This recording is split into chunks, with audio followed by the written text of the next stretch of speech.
দেখেন আমি একজনকে আমরা জিজ্ঞাসা করছি যে তারা বাজার থেকে হাঁস নিয়ে হাতে করে অনেকগুলা ওরা আসলে ভ্যানে ঝুড়িতে হয়তো বা বিক্রি করে, জিজ্ঞেস করার সাথে সাথে পার কাছে এনে সব রেখে দিচ্ছে।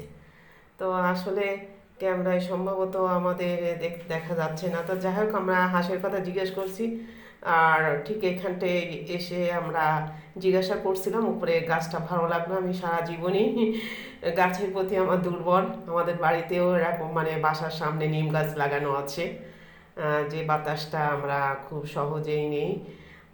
এই সেখান থেকেই আমার নিম গাছের প্রতি আলাদা একটা আকর্ষণ। তো এটা তো আমি চাইলে টবে লাগাতে পারবো না। যাই হোক, হাঁস দেখলেন। এবার ওখান থেকে একটু এসে একটা সবজির দোকান জিজ্ঞেস করলাম। তা সবজির দোকানে আমি গাজরের কথা জিজ্ঞেস করছিলাম, এটা সম্ভবত পাকিস্তানি গাজরের। তা আমরা একটু বেশ দূরে আসি, তো এখান থেকে বাসা। যাই হোক, হাঁস কিনে আমি ওখান থেকে বানায়ে নিয়ে এসেছিলাম, যারা মুরগি সিলে দেয়। তা শুধু আমি হচ্ছে অল্প কিছুটা, একটা হাঁস আমি 3-4, কারণ আমার সেভাবেই আমার খাওয়ানোর লোক না, আমি সবসময় কম দেখাই, বেশি থাকলেও কম দেখায়। তা হাঁসের মাংসটা আমি আমার ওই যে নারকেলের দুধ দিয়ে আমি হাঁসের মাংসটা রান্না করছি। তা আজকে হাড্ডিগুডি বলতে কি আমি বুকের সামনে পোর্শনটা নিয়েছি আর পাটা নিয়েছি, আর বাকি বুকের খাঁচা হাড্ডি হাঁসের মাংস বিষারে শুধু মাংসগুলো নিয়েছি।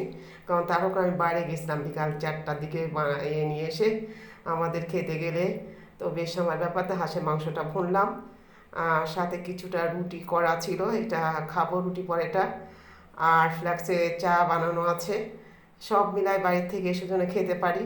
এরপর কিছু আমরা নিয়ে এসেছিলাম টাটকা। তা আমড়াগুলো আমি আসলে আমড়ার কোরমা করব ডিম দিয়ে, অথবা আমরা টক রান্না করবো, মাখায় খাবো, আচার করব, কিন্তু সময়ের অভাব। তাই দেখাচ্ছি যদি করি তা আপনাদেরকে আমি আর কি দেখাবো।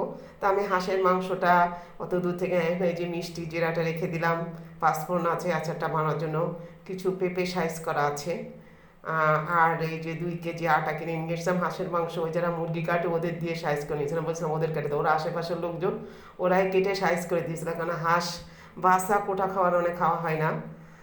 তো যা হোক, আটার প্যাকেটগুলা আমার কাটতে হবে। সাথে বাইরে গেছিলাম বলে এই যে ফেস ওয়াশ, তারপরে এই যে হ্যান্ড ওয়াশ, এটা আগে ব্যবহার করছিলাম, পরে নতুন এটা নিয়ে আসলাম।